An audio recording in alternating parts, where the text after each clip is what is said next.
left's attempt to pack the Supreme Court.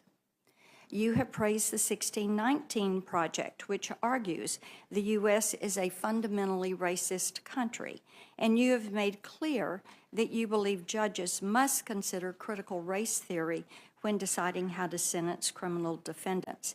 Is it your personal hidden agenda to incorporate critical race theory into our legal system?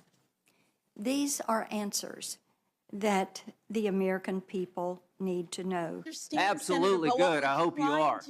Good. Allow her to finish, please. I hope you go to jail for 50 years if you're on the internet trolling for images of children in sexual exploitation. See, you don't think that's a bad thing. I think that's a horrible thing. Another year, another Supreme Court nomination hearing being totally derailed by politics, bad faith attacks, and let's be honest, dumb Republican senators. Ketanji Brown Jackson is undergoing her historic Supreme Court nomination process, and as the first Black woman nominated to the highest court in the land, I'm sure none of us are surprised that the line of questioning from some members of the Senate is, let's just say, extraordinarily stupid. During the first day of Judge Ketanji Brown Jackson's confirmation hearing, Senator Marsha Blackburn of Tennessee asked the Supreme Court nominee if she aims to insert critical race theory into the country's legal system. In her opening statement, Blackburn suggested that Jackson has a, quote, personal hidden agenda involving CRT and federal law. Blackburn's questioning largely revolves around a lecture Jackson gave back in 2020 regarding the infamous and quite revolutionary 1619 Project, edited by Nicole Hannah-Jones of the New York Times, that makes the shocking revelation that 250 years of slavery on our continent has made an insurmountable contribution to American society. Not quite a controversial statement. Brown Jackson said at the time that, quote, Jones highlights the irony of the situation when she notes that at the very moment that Thomas Jefferson penned the self-evident truths of the Declaration of Independence, a slave had been brought into his office to serve him. So everything about that statement is true and easily fact-checkable. And I don't think anyone, even the most harebrained Republican, could seriously argue that Jefferson's morality in this instant isn't ironic at best and malignant at worst. But far be it for people like Blackburn to have any ideological curiosity or honesty. As for the line of questioning itself, Jackson wasn't even allowed to respond to the amount of questions the senator flung at her by the nature of this portion of the hearing itself. So it's clear Marsha Blackburn was just virtue signaling to draw attention to where her current political interests lie. Fox News is speculating that Blackburn has ambitions to higher office than the Senate, reporting that stops in New Hampshire to fundraise for Republicans might indicate that she's aiming for a VP spot in 2024, or that she might be running for president herself. Because her line of questioning has absolutely nothing to do with Jackson's record, and in fact confirms Jackson's ideological morality, it's clear Blackburn has nothing but politics and optics on her mind. Thanks so much for watching. You can follow me on all platforms at Caro Johnson 917.